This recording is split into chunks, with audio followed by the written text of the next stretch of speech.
আসসালামু আলাইকুম ওরহমতুল্লাহি ওবরাকাতুহু। জ্ঞান পিপাসু বা দ্বীন ইলম পিপাসু যে কোনো ছাত্র বা ছাত্রী সকলের জন্য অভ্যর্থনা জানিয়ে টেকনিক্যাল এডুকেশনের পক্ষ থেকে আজকে আমরা দ্বিতীয় আরেকটি সূরাতুন নাস এর আলোচনা নিয়ে উপস্থিত হয়েছি। তো সূরাতুন নাস যদিও আমরা আমপাড়ায় কোরআনে কারীম থেকে যদি দেখি তাহলে কিন্তু সর্বশেষ সূরা, কিন্তু আমপাড়া যেহেতু আমরা আমাদের কোরআনের তেলাওয়াতের ধাপটাকে শুরু করতে যাচ্ছি, সেই জন্যই আপনার শুরু হয়েছে কি দিয়ে? সূরাতুন নাস দিয়ে। ছোট ছোট সূরাগুলো থেকে আমরা আগে শুরু করলে বড় বড় সূরাগুলো আমাদের জন্য সহজ হয়ে যাবে। এই জন্য কিন্তু আমপাড়াটাকে সূরাতুল ফাতিহা প্রথমে দেওয়া হয়, এরপর সূরা নাস থেকে পিছন দিক থেকে যাওয়া হয়। তো এই জন্য আজকের আলোচনা আমাদের জন্য সূরাতুন নাস অত্যন্ত গুরুত্বপূর্ণ একটি সূরা। এবং এই সূরার সম্পর্কে যদি আমি ছোট্ট করে একটু বলি, যেমন রাসূলুল্লাহ আকরাম সাল্লাল্লাহু আলাইহি ওয়াসাল্লাম কিন্তু জাদুগ্রস্ত হয়েছিলেন। তো সূরাতুন নাস, সূরা ফালাক, এই দুইটা সূরা আল্লাহ তাআলা রাসূলুল্লাহ সাল্লাল্লাহু আলাইহি ওয়াসাল্লামকে ওই জাদু থেকে বাঁচার জন্য কিভাবে আল্লাহর কাছে আশ্রয় চাইতে হবে, আমল করতে হবে সেটা শিখিয়েছেন। তো রাসূলুল্লাহ সাল্লাল্লাহু আলাইহি ওয়াসাল্লামকে জাদু করা হয়েছিল, এর প্রেক্ষাপট শুনলে আপনারা পাবেন। তো যেহেতু আমাদের এখানে মূল উদ্দেশ্য তেলাওয়াত শোনানো এবং শুদ্ধ করা, এই জন্য আমরা ওই বিস্তারিত আলোচনার দিকে গেলাম না, খালি একটু টাচ দিয়ে গেলাম। তো এই জন্য কেউ যদি এই সূরাগুলো প্রত্যেক রাত্রে আমল করে, সূরা ফালাক, সূরা নাস, জাদু বা বিভিন্ন ধরনের জিন শয়তানের যে একটা আক্রমণ, সেখান থেকে নিজেকে বাঁচানো সম্ভব।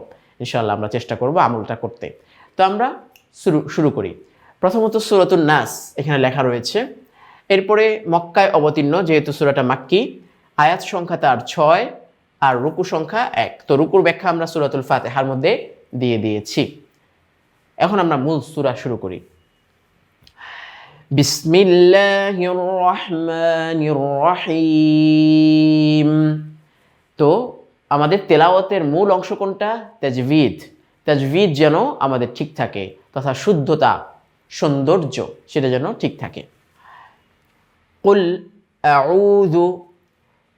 আউযু বিরাব্বিন নাস।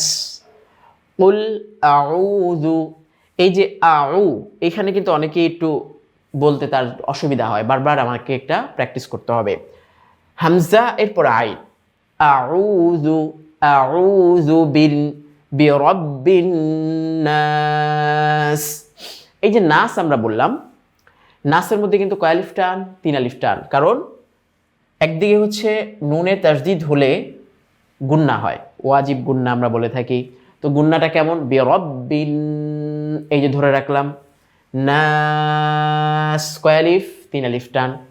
তো বিরাব্বিন নাস।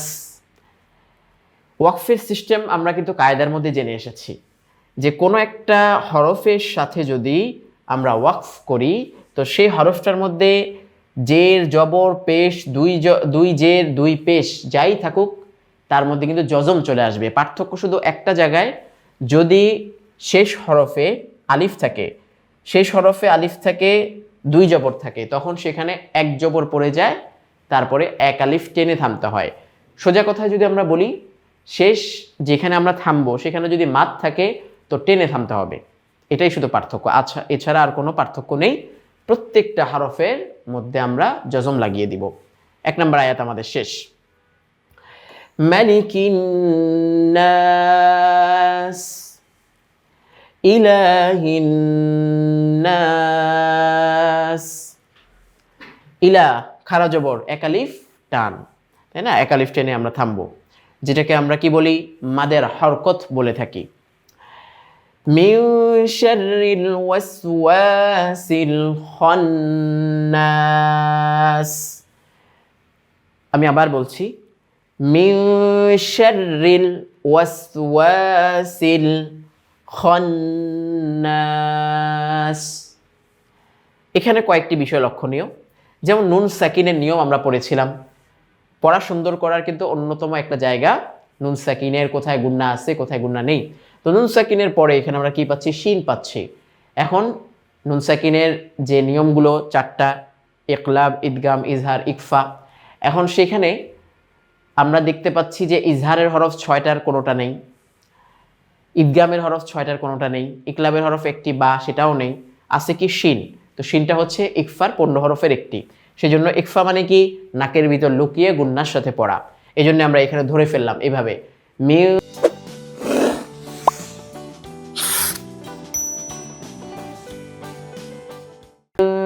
শাররিল ওয়াসওয়াসিল খান্নাস।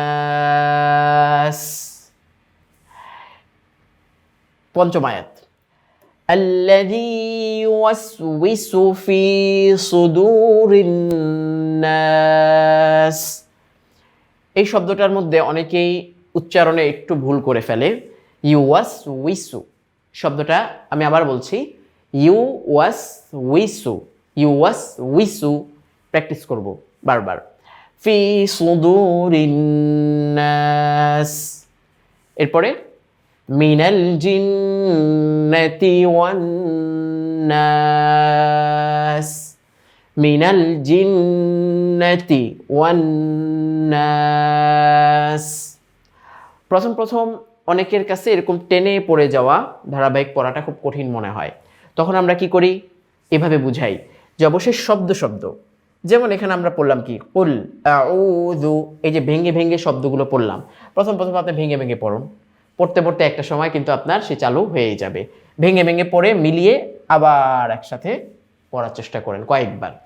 গেল এটা, আমরা তেলাওয়াত পেয়ে গেলাম। তো তেলাওয়াতটা আমি আরেকবার পুরোটা একসাথে পড়ে দিই। বিসমিল্লাহির রহমানির রহিম। কুল আউযু বিরাব্বিন নাস, মালিকিন নাস, ইলাহিন নাস, মিন শাররিল ওয়াসওয়াসিল খান্নাস, আল্লাযী ইউওয়াসউইসু ফি সুদুরিন নাস, মিনাল জিন্নাতি ওয়ান নাস। এই পর্যন্ত আমরা পড়লাম। এবার আমরা বাংলা অনুবাদের দিকে চলে যাব। তো বাংলা অনুবাদ এখানে আমরা দেখতে পাচ্ছি, প্রথমে আমরা বলি পরম করুণাময় বা পরম দয়াময় দয়ালু আল্লাহর নামে শুরু করিতেছি। এক নম্বর আয়াতে কি বলা হলো, তুমি বলো। তো আরবিতে তো আসলে আপনি শব্দটা ওই খুব কমই ব্যবহার হয়, তুমি শব্দটাই ব্যবহার হয়।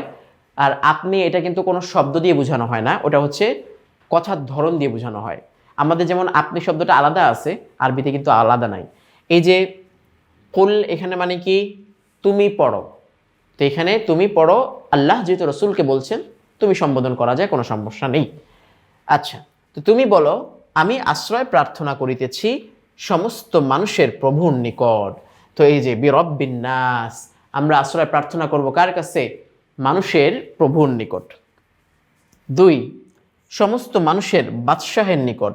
আল্লাহ তাআলা তার কিছু পরিচয় এখানে তুলে ধরেছেন। প্রথমে মানুষের বাদশাহ, মালিক মানে কি, বাদশাহ। তারপর ইলাহিন নাস, তো 3 নম্বর অর্থ আমরা দেখতে পাচ্ছি সমস্ত মানুষের মাবুদের নিকট। এখন মাবুদ মানে কি, মাবুদ শব্দের অর্থ হচ্ছে যার ইবাদত করা হয় এমন সত্তা। তো আল্লাহ তাআলা ছাড়া তো এমন সত্তা আর পৃথিবীতে নেই। যারা করে তারা ভুল করছে। আর যারা, আমরা তো জানি একমাত্র সেজদা, একমাত্র ইবাদত কার জন্য নির্দিষ্ট, আল্লাহর জন্যই নির্দিষ্ট। এরপরে আল্লাহ তাআলা তার নিজস্ব পরিচয় দেওয়ার পরে বলছেন কিভাবে আল্লাহর কাছে তুমি চাইবা। তো ওয়াসওয়াসা কুমন্ত্রণা আনয়নকারী, খান্নাস, খান্নাস মানে কি, পলায়নকারী, দ্রুত বেগে পলায়ন করে যায়, খোঁচা একটা দিয়ে বাস চলে যায়। তো শয়তান তো খালি সারাক্ষণ মানুষের অন্তরের মধ্যে বিভিন্ন ধরনের খারাপ জিনিস উদ্গত করে, তারপর আর তারে ধরা যায় না, বা আল্লাহর কাছে আশ্রয় চাইলে দ্রুত পালিয়ে যায়, এই ধরনের। তো এই জন্য আল্লাহ তাআলা এই শব্দটা ব্যবহার করেছেন যে কুমন্ত্রণা আনয়নকারী, খান্নাস, পলায়নকারী, অনিষ্ট হতে, পলায়নকারীর কি হতে, অনিষ্ট হতে, খারাপই হতে। তো 5 নাম্বার, যে মানুষের অন্তরের মধ্যে ওয়াসওয়াসা, কুপ্রভাব বা কুভাব বা কুচিন্তা, যেটাকে আমরা বলি ওয়াসওয়াসা, এর বাংলা কি আসে, কুপ্রভাব, দুশ্চিন্তা, বিভিন্ন ধরনের কুমন্ত্রণা, এই ধরনের বিষয়, সংশয় সন্দিহান করে ফেলা, তো আনয়ন করে তার থেকে। তো 5টা আয়াতের অর্থ হলো, 6ষ্ঠ আয়াতে আমরা পরের অংশ দেখাচ্ছি। তো সূরাতুন নাসের প্রথম যে শেষ যে অংশটুকু, সূরাতুন নাসের প্রথম থেকে তো আমরা বলে আসছি, তো শেষ যে অংশটুকু 6 নম্বর আয়াত, কুমন্ত্রণা প্রদানকারী জিন জাতি হোক আর মানুষ জাতি হোক, বড় মজার বিষয় কিন্তু। হ্যাঁ, কুমন্ত্রণা দানকারী মানুষই হোক বা জিনজাতি হোক, আমরা তো খালি কিছু হলে শয়তানের দোষ দিই, তাই না? যে শয়তান এসে আমাদের খোঁচা দিল, শয়তানে আমাদেরকে অন্যায় কাজ করালো। কিন্তু মানুষের অন্তরে তো আল্লাহ তাআলা একটা নফস সৃষ্টি করে দিয়েছেন, যে নফসের 3টা ভাগের একটা ভাগকে নাফসুল আম্মারা, যেই নফসটা সারাক্ষণ খালি কুপ্রভাব কুচিন্তা মানুষকে উৎসাহিত করতেই থাকে। তো ইসলামের শিক্ষা যদি না থাকে তার ভিতরে, আল্লাহর ভয় যদি না থাকে, তাহলে সে ওয়াসওয়াসাটাকে শক্তভাবে পাকাপোক্ত করে ফেলে বা মানুষের অন্তরকে বিনষ্ট করে ফেলে। সেই জন্যই আল্লাহ তাআলা এইভাবে উল্লেখ করে দিয়েছেন যে এমন কুমন্ত্রণা দানকারী, এমন শয়তান যেটা মানুষের থেকেই হতে পারে, সেটা জিন জাতি থেকেও হতে পারে। উভয় প্রকার কুমন্ত্রণা দানকারী থেকে আমরা আল্লাহর কাছে আশ্রয় চাচ্ছি। এই বলে আল্লাহ রসুল সাল্লাল্লাহু আলাইহি ওয়াসাল্লামকে আল্লাহ তাআলা তার নিকট আশ্রয় প্রার্থনা করার কথা বলেছেন। এই ছিল সূরাতুন নাসের সারসংক্ষেপ। তো এটা পড়লে আমাদের কি হলো, অর্থটা জানা গেল, আমলে আমরা উৎসাহিত হলাম, সব দিক দিয়ে আমাদের জন্য সুবিধা। তো এই পর্যন্ত আমাদের সূরাতুন নাস নিয়ে আলোচনা। পরবর্তী আলোচনা নিয়ে আমরা ইনশাআল্লাহ আবার আসবো। আজকে এই পর্যন্তই। আসসালামু আলাইকুম ওয়া রাহমাতুল্লাহি ওয়া বারাকাতুহু।